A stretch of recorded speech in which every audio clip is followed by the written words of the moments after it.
తెలంగాణ సంప్రదాయం ముట్టిపడేలా గోల్కొండలో ఆషాఢమాస బోనాలు ఘనంగా ప్రారంభమయ్యాయి. ఈ కార్యక్రమంలో మంత్రులు కొండ సురేఖ, పొన్నం ప్రభాకర్, ఎంపీ ఈటెల రాజేందర్, సిపి సజ్జనర్ పలువురు హాజరయ్యారు. ఈ సందర్భంగా మంత్రులు అమ్మవారికి పట్టు వస్త్రాలు, బోనం సమర్పించారు.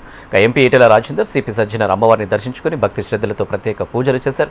బోనాల పండుగను కాకతీయుల కాలం నుంచి జరుపుతున్నారన్నారు. నిజాం కాలంలో కూడా ఈ అమ్మవార్లను కొలిచేవారని మంత్రి కొండ సురేఖ అన్నారు. బోనాల పండుగకి ప్రభుత్వం 20 కోట్ల రూపాయలు కేటాయించిందని చెప్పారు. బోనాల వేడుకను ప్రజలు ప్రశాంతంగా జరుపుకునేలా భద్రతాపరమైన ఇబ్బందులు తలెత్తకుండా చూసుకోవాలని ఎంపీ ఈటెల, సిపి సజ్జనర్ అధికారులను ఆదేశించారు.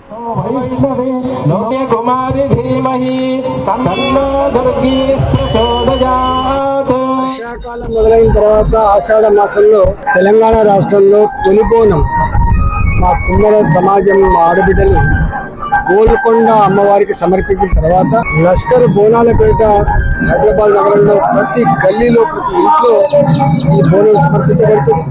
ఆ తదుపరి గ్రామీణ ప్రాంతాల్లో కూడా ఈ బోనాన్ని సమర్పించినటువంటి ఆనవాయితీ కొన్ని వందల సంవత్సరాలు కొనసాగుతుంది. అమ్మవారికి బోనం సమర్పించే క్రమంలో ప్రజలందరూ కూడా మొక్కుకునే ఏకైక మొక్కు, అమ్మ పిల్లల్ని, పెద్దవాళ్ళని, మమ్మల్ని చల్లగా చూడండి, గొప్పగా జీవించే భాగ్యం కలిగించండి. మేము ఏ మట్టినైతే నమ్ముకొని, ఏ భూతలనైతే నమ్ముకొని మేము వ్యవసాయం చేసుకొని బతుకుతా ఉన్నాము, దాన్ని నమ్ముకొని ఇతర వ్యాపారాలు అయితే ఉన్నాయో అవన్నీ చల్లగా ఉండాలంటే మంచి వర్షాలు పడి పాడి పంటలతో తెలంగాణ గొప్పగా అభివృద్ధి చెందాలని చెప్పి మొక్కలు చెల్లించుకునే సాంప్రదాయం ఇక్కడ ఉంది.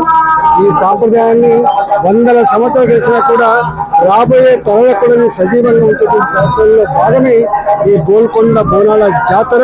ప్రతి సంవత్సరం ఈ పండుగకి కమిటీ వేసుకొని ఈ కుమ్మర సోదరులలో ఉన్నటువంటి అన్ని వర్గాలు కూడా కలిసికట్టుగా జరుపుకునేటువంటి బోనాల పండుగ.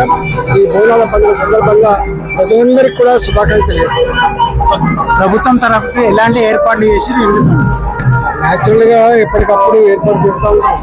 కానీ ఒక్కటి ఏంటంటే, ఈ కోట తన పూర్వ వైభవం అయితే ఉందో ఇదంతా కూలిపోతా ఉంది, పాడుబాటు ఉంది. కాబట్టి దీన్ని ఆర్కియాలజీ డిపార్ట్మెంట్ కింద ఉన్నప్పటికీ కూడా దీన్ని కాపాడుకునే డబ్బుల ముఖం చూడకుండా ఇలా ఆగకాన్ లాంటి సంస్థలు ఇలాంటి వాటిని నిలిపేటువంటి ప్రయత్నంలో చేయాలని, అదేవిధంగా ఇక్కడ కూడా ఇన్ని లక్షల మంది ప్రజలకి వచ్చే ఆస్కారం ఉంది. కాబట్టి ఆ ప్రజలకి తాగునీరు సౌకర్యం కావచ్చు, టాయిలెట్ సౌకర్యం కావచ్చు, ఇతరత్ర సౌకర్యం కల్పించాల్సిన ప్రభుత్వం మీద ఉంటుంది.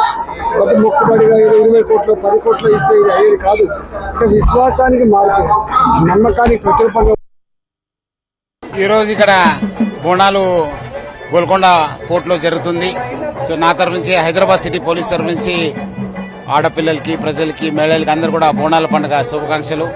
ప్రతిసారి కూడా ఈ నెల తరబడి జరుగుతున్న ఈ బోనాల పండుగని చాలా ప్రతిష్టాత్మకంగా హైదరాబాద్ పోలీసు బందోబస్తు నిర్వహించడం జరుగుతుంది. ఈసారి కూడా ఇక్కడ మొదటి రోజు కావడంతో దాదాపు 2000 సిబ్బందితోని మనము బందోబస్తు ప్లాన్ చేయడం జరుగుతుంది. అట్లానే మనము లాస్ట్ టైం కొన్ని ఛాలెంజెస్ అయినా, కొన్ని ఇష్యూస్ అయినా తెలిసిన తర్వాత ట్రాఫిక్ కావచ్చు, ఆడపిల్లల ఒక భద్రత కావచ్చు, అట్లానే క్యూ లైన్స్ కావచ్చు, చాలానే క్షుణ్ణంగా మనము పరిశీలించి ఎటువంటి ఇబ్బంది జరుగుతుందో ప్రజలకి ఈ బోనాల పండుగని చాలా సురక్షితంగా, వాళ్ళు సంతోషంగా జరిపే విధంగా మనం కూడా అన్ని బందోబస్తు ఏర్పాటు చేయడం జరిగింది. అంటే దాదాపు ఆల్మోస్ట్ 3000 సీసీ కెమెరాస్ ఇక్కడ పెట్టడం జరిగింది. డ్రోన్ వాడడం జరుగుతుంది. అట్లానే స్పెషల్ టీమ్స్, షీ టీమ్స్ అన్ని కూడా